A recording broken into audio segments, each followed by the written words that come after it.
ये है सिरमौर तहसील के मझियार गांव का प्राथमिक स्वास्थ्य केंद्र। इस स्वास्थ्य केंद्र पर इलाके के 10 से ज़्यादा गांव और आबादी के लिहाज से 30 से 35 हज़ार ग्रामीण अपने इलाज के लिए निर्भर हैं।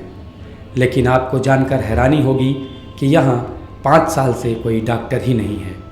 केवल 2 नर्स और 1 चपरासी के भरोसे यहाँ के लोगों को प्राथमिक स्वास्थ्य सुविधा मिल रही है। इस प्राथमिक स्वास्थ्य केंद्र में बिल्डिंग के नाम पर तो डॉक्टर का घर भी है, लेकिन वह भी यहाँ की स्वास्थ्य सुविधाओं की तरह जर्जर पड़ा है।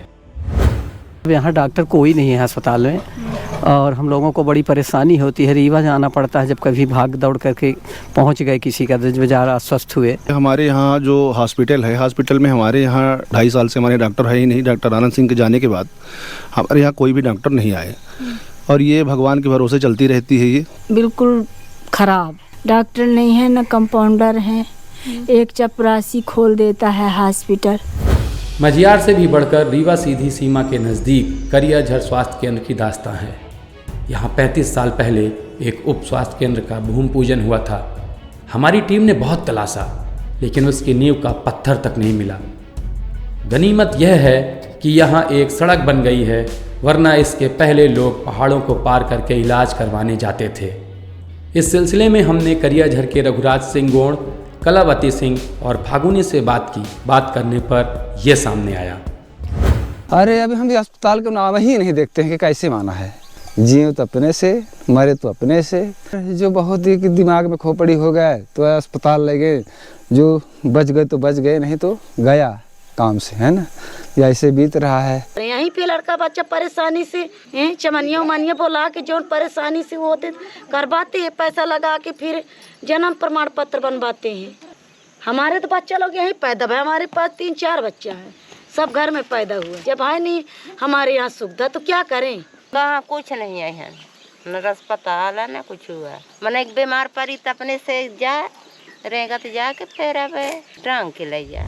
मुद्दे पर गढ़वा से पूर्व सरपंच कुंजेश्वर द्विवेदी से बात करने पर यह सामने आया।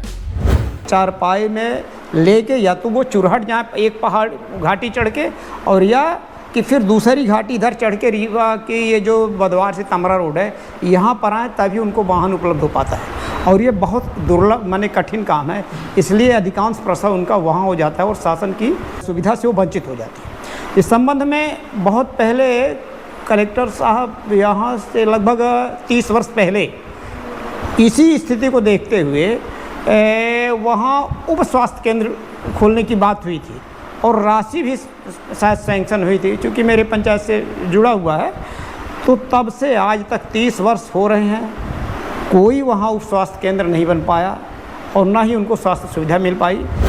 आपके इस सच से इतर सरकारी आंकड़े कुछ और ही कहानी बयां करते हैं।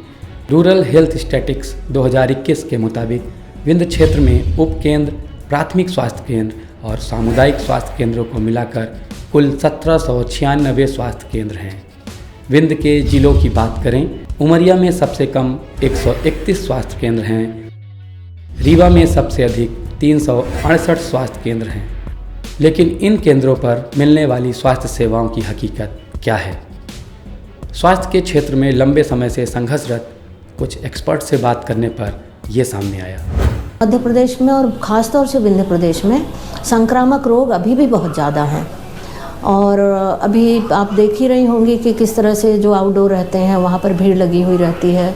और जो हॉस्पिटल्स हमारे हैं जहाँ भर्ती करते हैं हम लोग बच्चों को, तो एक बेड पर 2-2, 3-3 बच्चों को लिटाना पड़ता है क्योंकि बहुत एडमिशन रेट है। ऐसी ढेरों जगहें हम लोगों को मिली थी जहाँ डॉक्टर तो क्या, कोई हेल्थ का कोई भी स्टाफ नहीं जाना चाहता। आपने करियाझर नाम लिया, यहाँ पे आप जवा के आगे, त्योथर के आगे, यहाँ तमाम जगहें ऐसी हैं जहाँ पर कोई नहीं जाता था, विशेष रूप से जवा एरिया में और त्योथर में, जहाँ पर कोई doctor, nurse, paramedical staff, even दूसरे डिपार्टमेंट के भी लोग काम नहीं करते हैं। विंध्य क्षेत्र, रीवा, सतना, पूरा मध्य प्रदेश, पूरा हिंदुस्तान, आप आश्चर्य मानेंगे कि महिलाओं में जो एनीमिया का प्रतिशत है वो 70% है। यानी 70% महिलाएं हमारी एनीमिया से पीड़ित हैं। और बच्चों का भी यही स्थिति है। बच्चे चाहे छोटे हों, 5 साल से छोटे हों, एडोलेसेंट गर्ल्स हों, बॉयज़ हों, सबको एनीमिया है। इस विषय पर CMHO BL मिश्रा का कहना है, अब वो भौगोलिक स्थिति ऐसी है कि एम्बुलेंस जाने में अभी हो सकता है कुछ वक्त लग जाए। ये नौबत ना आए कि जब लेबर पेन हो महिला तभी घर से चले, तो निश्चित रूप से कुछ किलोमीटर उनको कठिनाई से जाना पड़ता है। आखिर सरकार के दावों से ज़मीनी हकीकत मेल क्यों नहीं खाती? विंध्य की स्वास्थ्य सुविधाएं बीमार क्यों हैं? ये बीमारी कैसे दूर होगी?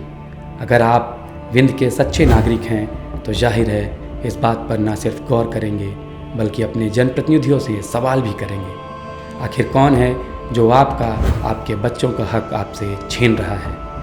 पिछले 20 साल में ऐसा कैसे है कि न ढंग के स्कूल खुले, ना ही कोई ढंग का उद्योग खोला गया?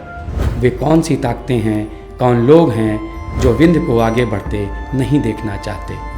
आपको सोचना पड़ेगा, विंध्य का हक अभी मांगें या फिर चुनें गरीबी, बेरोजगारी और मुश्किलें। सोचिए, पूछिए, मांगिए, आपका हक है। चुप रहना विकल्प नहीं।